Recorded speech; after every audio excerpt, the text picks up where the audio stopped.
Hello viewers, in this video we are going to show you how to make the image rounded corners.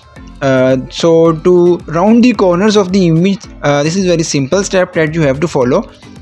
So here is the image, image.network, and here is the link of the image, and give the height and width of 200.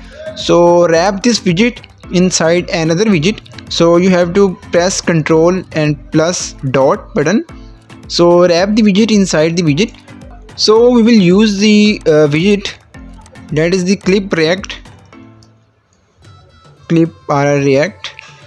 So here is the property of this widget, that is the border radius. So I will use the property of the border radius.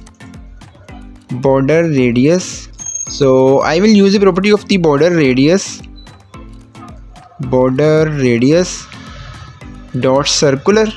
So for example, I will change the so now I will give the value of, for example, 10, and also I can change the height a little bit smaller, and restart the application, and here you can check the image is in rounded corners. So this is the very simple step that you have to follow to make the rounded image corner, rounded corner image.